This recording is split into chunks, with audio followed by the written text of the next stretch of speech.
Hello and welcome to our Gem Pursuit. My name is Matthew Weldon, your guide through the magical and mysterious world of antique and vintage jewellery. This week I have a very special guest for you, joining us all the way from Los Angeles. This lady I met first in my store in Dublin at the very start when I bought this shop. She's a real passion for jewellery and a great knowledge, and to be fair, one of the most amazing stories about a piece of jewellery with royal provenance. So without delay, let's get into our chat with Dr. Victoria Waller.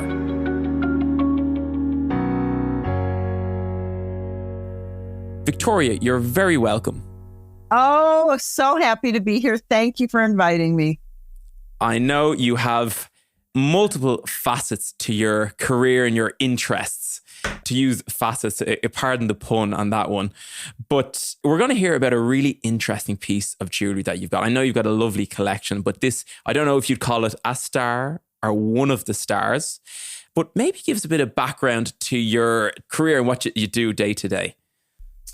Well, what I really do, which is funny, I've always been a teacher, and I teach kids learning differences. And I'm going to hold this up because you can get this book on. It's called Yes, Your Child Can, Creating Success for Children with Learning Differences. And I've been a teacher for a long time, teaching very smart kids who have learning differences. And so I was always a teacher, but I love jewelry. And I started in the early 90s. And I've always liked it. And I started collecting. I started collecting probably fobs in the early 80s. I would go to London and I would go to that street on Saturday that they have all the dealers set up, and I would buy these fobs. But I've always liked jewelry. Then I got my gemology degree. I loved it. And that was the hardest test I've ever taken in my life. My doctorate was 800 times easier than that test that you get. You have 10 stones and you have to tell what they are. Well, that's fine. That's easy for me, right? I was dealing with dealers that had big, beautiful pieces. 10 stones, they were so small. And I finally passed the 10-stone challenge, but it was not easy because they don't give you good stones. And I knew a lot of people. I worked at the Children's Museum. I had loads of people I knew. And so dealers started giving me their jewelry, and I would go to the studios and meet with the heads of the studios, and they would choose things for their wives.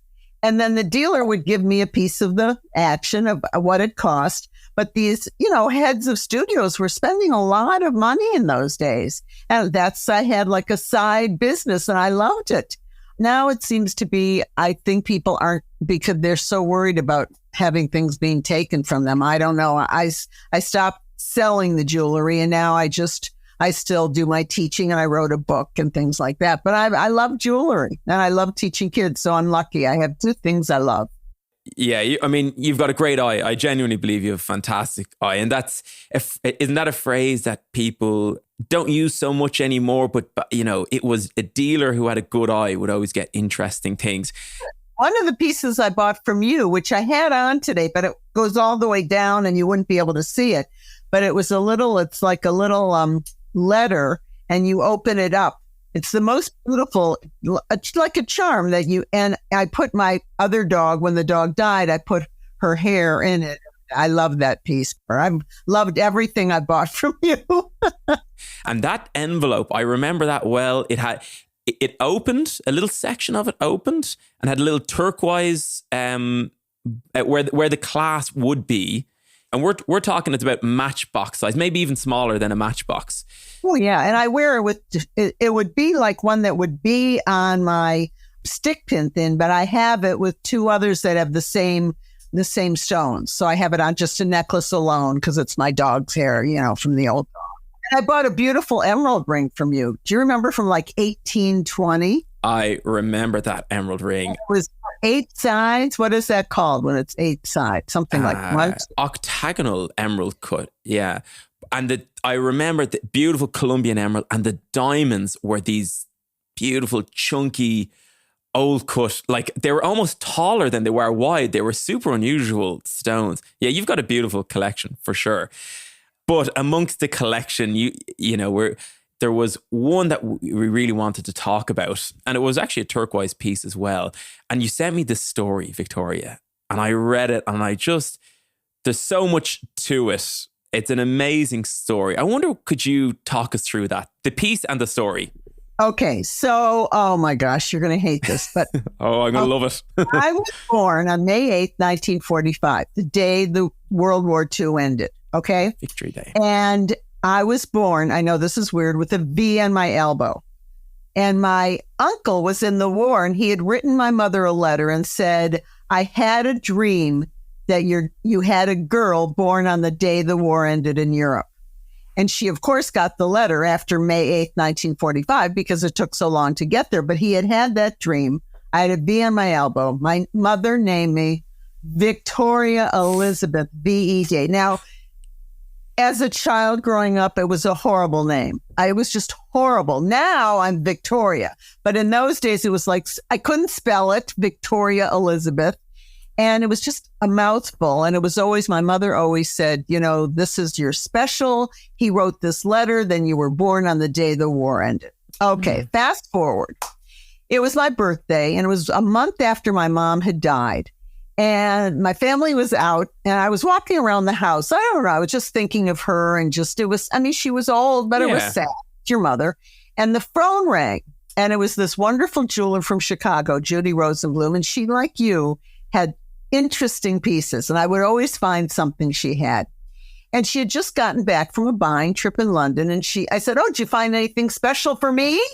And she went, "Well, I found something. I don't think you'd really care about it, but I bought this turquoise encrusted eagle brooch, and it was given by Queen Victoria to her bridesmaids." Yeah. And I immediately said, without saying, "I have to have it. It's Queen Victoria. I have to have it."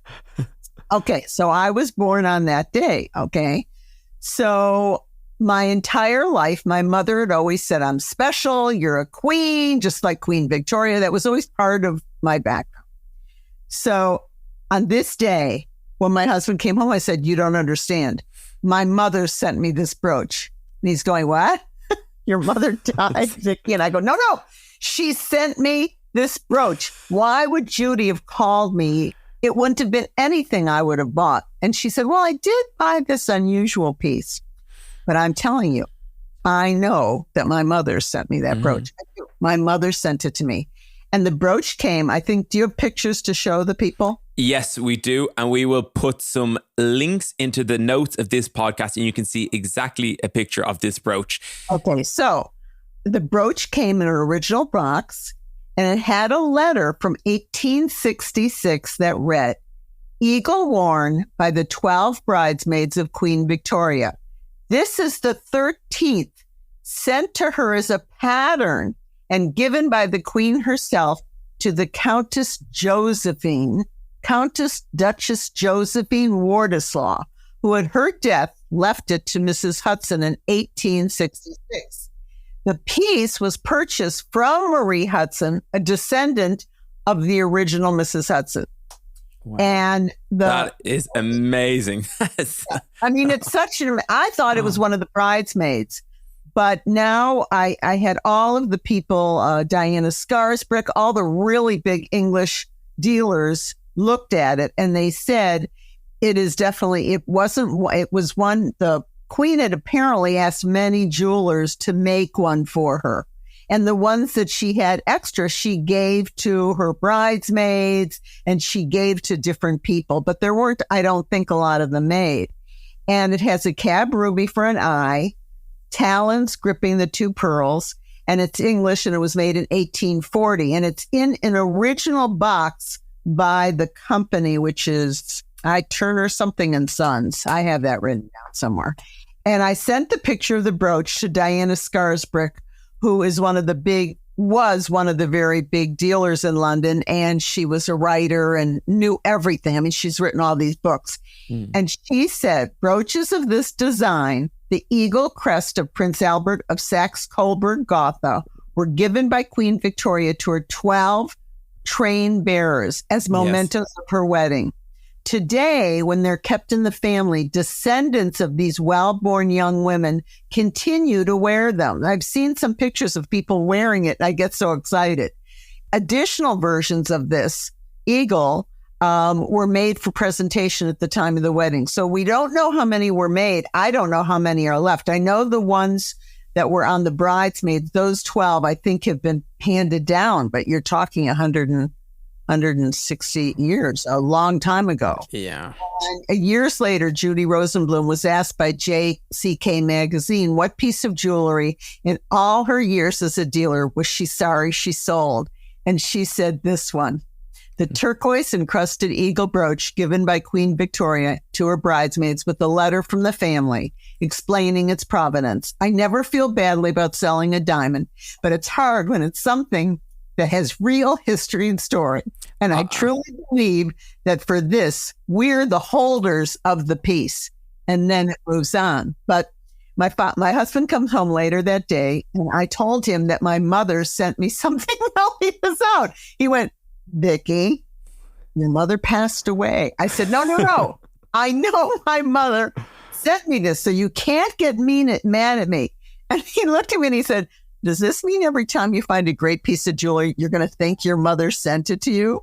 Well, I have to tell you, many years have passed indeed, and my mother sent some wonderful jewelry, but none like the Coburg Eagle. But the fun thing that happened I started doing the stick pin thing a couple months ago, so maybe it's 5 months ago. What comes up for auction but a stick pin of Queen Victoria? Oh. Now, how weird is that out of nowhere, I decided to get stick pins and make take the pin off and make necklaces. And all of a sudden, a stick pin, my husband goes, oh, no. I said, no, I'm not going to spend a lot of money on it. Don't be silly.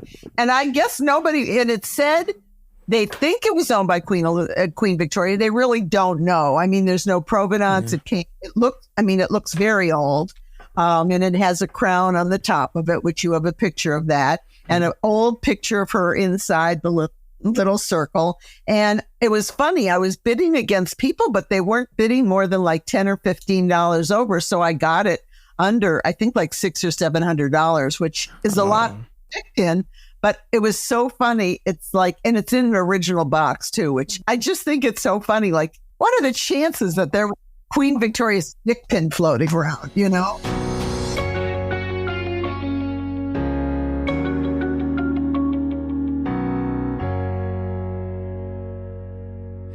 There seems to be something, like, as I said, the jewelry sometimes picks you. You don't even, a lot of time people don't even pick it. It presents itself to you. And I'm sure that, as soon as you started collecting stick pins, that a Queen Victoria one appears. There's definitely something in that. I mean, there's so much to talk about with these two, right? But with the Coburg Eagle, I mean, it really has everything. The piece, it has in the original box, and as you know, we've met at the show in New York recently. It's so hard to get these original old boxes, and that alone is a thing of beauty, which I think is very impressive. And then obviously there's the brooch itself, which we'll get to, and then the provenance. I mean, you sent me a really nice picture. The paper, the little paper that it's written on, who it was given to, and that piece of paper was 1866. But it's in such good condition. It's very legible, and it tells you exactly where it's from. And the fact that it's the 13th, as you said, the 12 train bearers had the other ones, and then this was the 13th one, like the real proper Victorian piece. Anyone who's listening to this, if you want to get a visual picture of this, you should definitely look at the podcast notes, because it's a beautiful piece. The two talons, as you said, Victoria, clutching the pearls, and it has it all. The interesting thing, when you're going for these pieces, Victoria, I'd love to, you've been collecting for a few years now. What are the things you tend to look for? Or I know they present themselves to you more than you seem to go looking for them, but what grabs your attention when you see a piece? I don't know. The fabulous ring that I bought from you, with the big moonstone and rubies going around it, I would think that's very early. When do you think that? That's very early. That's early. I think it's French, and I think it's Belle Epoque, or just before the Belle Epoque, because it's all gold. So if it was Belle Epoque, which is just after 1900, it would probably be platinum. So I think it's before that, 1880s. Yep, I think so too. And I don't know. It's if something is unusual, I usually don't buy things that are just very usual. Just like the earrings I'm wearing are the old brooches of flowers. And don't forget, I've been buying stuff for years. So I'm, during COVID, what do? You play with your jewelry. I mean, what did you do during COVID? And I, saw all these flowers and I thought, oh, I'm not going to wear them. What if I make them into earrings? Now, people who know these earrings that are early get upset and go, you made them into earrings. You ruined them. I didn't ruin them. I wear them all the time now. Otherwise, I wouldn't be wearing the pins. But I always bought the pins. I always thought they were very pretty, all hand done. I loved it. So, now I don't care. Now I make them and I love wearing them. And I wear different ones, which a lot of people go, you're wearing two different earrings. Yes, I went through different phases. I started off buying fobs. I was fascinated with old fobs and chains and very unusual ones. A lot of ones had animals and unusual. Everything was always unusual. I never bought like the regular kind of thing. And I didn't buy a lot, but I bought what I bought was good pieces. And I went through all kinds of times. I liked your bows very much. I went through, I got those. Oh, yeah. It's very funny. And now I'm into stick pins. Everybody goes, now she's into what? Because I had them. And I thought it was so cool to make like a necklace with them. And you saw the one I made. I have a Labrador. Yeah. And there's very few, but there are Labradors from about 1910. And they're early ones. And those are the ones. And I got about 8 of them. And I made a chain and took the stick pin off, which jewelers hate that I did, but I don't care.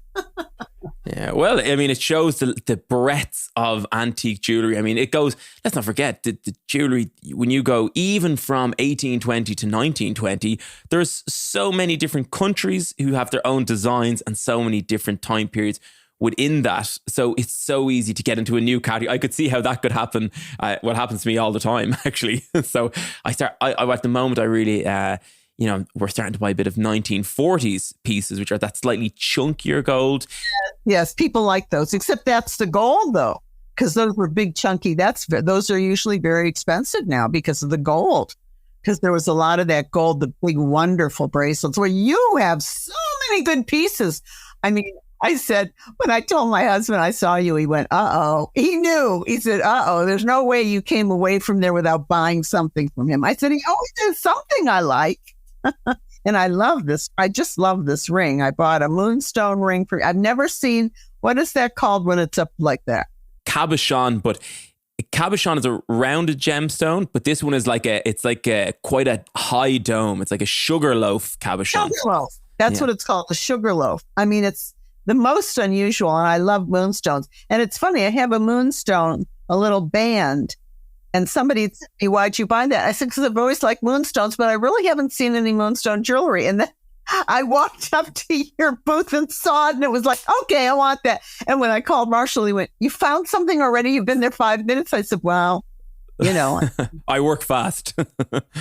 Well, I mean, your moonstone band that's a very unusual piece to get. A moonstone, old moonstone eternity band. A lot of people be familiar with a diamond eternity band. To actually get one with moonstone, that's a super rare thing. And I don't know. Well, I like moonstones, but that's funny because I do have moonstone earrings. Oh. So I have a little outfit now. An outfit, that's the word. Yeah, and the ring that you got for me, which I think looks fantastic in your moonstone and ruby outfit, it has a moonstone, he said, sugar loaf with rubies around it. Gorgeous, though, rubies. Gorgeous. Beautiful red. Very good taste. I mean, the problem with being friends with you is that you have very good taste. So I'm constantly online looking to see what Matthew has. And Marshall goes, oh, no, she's on looking for what Matthew has. You can't buy taste.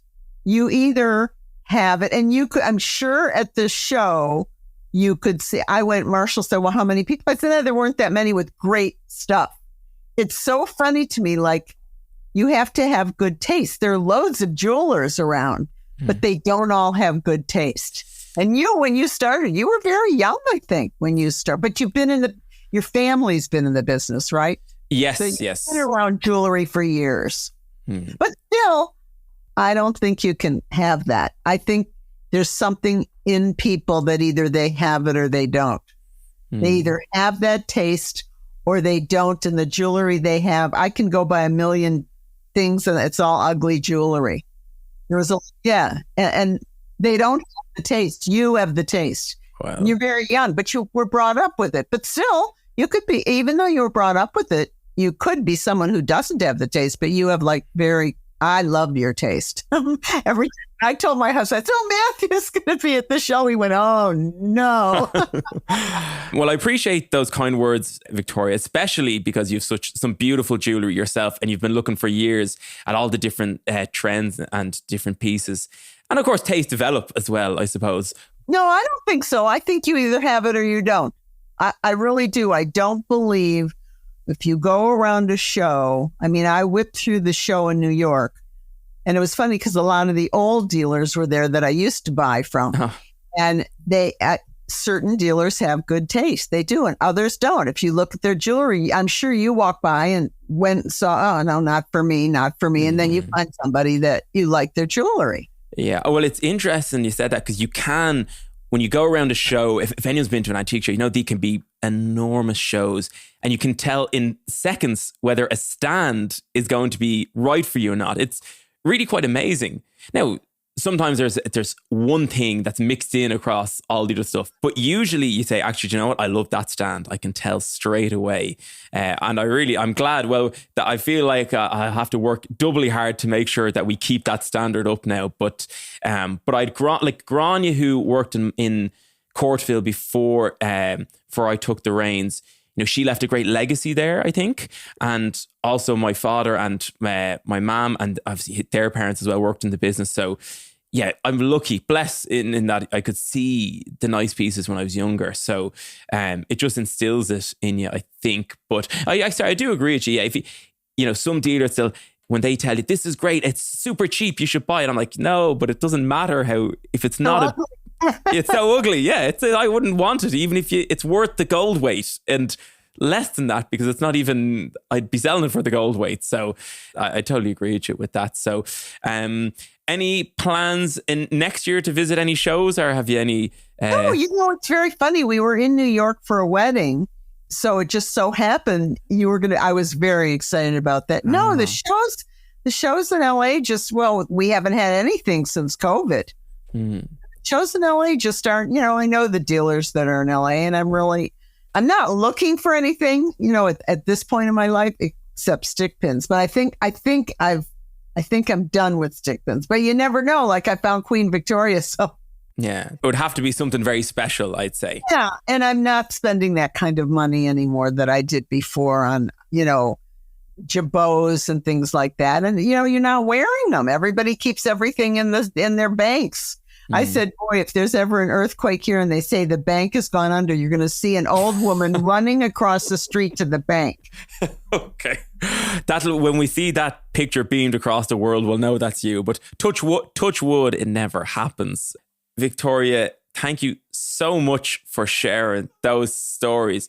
You're so generous with your time and your knowledge. And I know the listeners at Gem Pursuit are really going to enjoy listening to talking about the trade and about the Coburg Eagle. And it is a really special piece. Would you call it a star of your collection? I think because I'm Victoria. I mean, and I've always had this thing. And then it came to me like the week after my mother passed away. It's one of those things that it's called meant to be, it's just, yeah, it's very special to me. I mean, I don't know. It's just the whole thing was just so weird with her dying and then this coming to me. Yeah, as you said, I think the best way I think you could sum that up is that it was meant to be. And I'm delighted that you got it. And it is, for me, looking at that, I mean, the moonstone ring you got is a beautiful piece, and they're all beautiful pieces. That, I think, for me, has a certain level of interest, and it is definitely a star of any collection. And I'm delighted that you've got it. So I have to keep my eye out for something comparable now. So yeah, I don't know. I haven't seen anything really from Queen Victoria lately. it would be just like that stick pin. That was just a couple months ago. And it was so weird. Like, where'd that come? I was dying to know who owned it, but they don't tell you anything like that. And that's what nice to get the provenance with the eagle. Yeah. The hard thing. So, because they did say they sent it around to people and nobody really knew. Yes, it was made, but they don't know if she ever owned it or anything like that. And maybe it was just made at the time she became queen. I don't know. But they didn't know where it came from. And I don't think there are any more. Nobody seemed to have one to be able to write and say, oh, yes, she had these stick pins were made in such and such.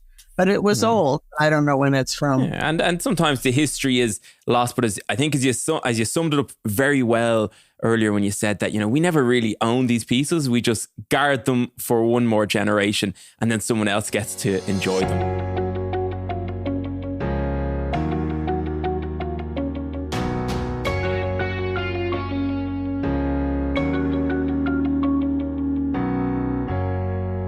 So Victoria, we saw each other in New York, as you mentioned. It was pure fluke that you're in town, but there is, of course, a few big shows in the States and other places in the world. Well, but what is your favorite show to go to, and what kind of goes on at an antique show like this? Well, truthfully, my favorite show before COVID was Miami. It used to be in February. I think it's in January this year, only because there's hundreds, I think, right? I don't know how many now, but there's so many dealers that you spend 4 or 5 days there and you go, to me, I go down and up one aisle and I concentrate on that. Maybe I write down if I see something I like, then I go to another aisle because there's so many. If you see things, you go, oh, but should I buy this? And then you forgot where you were. I think it used to be a very good show because there were dealers from all over the world. But, I could go by and see, oh, that person has 1980s jewelry. I don't care. I know who to go to just by looking.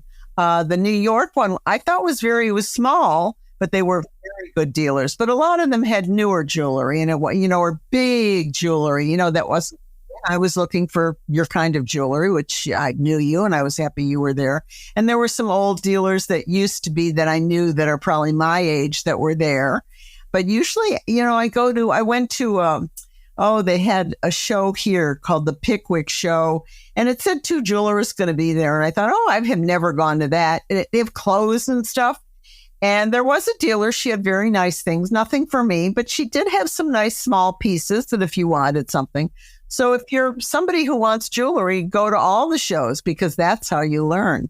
And you learn what you like and you learn prices, which is very important. Yeah, and I think that's, like a Miami show is enormous. I think there was about 600 exhibitors in the last year. I mean, all laid out, and your strategy, I love your strategy. You pick one row and go to it because you do have to be careful. Even, if you see something nice on one of the first few stands, and you think, well, I'll buy that. But you might get to the back of the room and realize, oh my God, there's something amazing. But you've obviously already spent everything that you plan to spend. So it's now you have to balance that though, don't you? Because if you see something nice on the first stand and you don't go for it, by the time you come back, it's gone. It might be gone. So you can't worry about it. It's like okay, here's the rule. The rule is. Oh, okay. Listening. Oh, okay. You find a piece.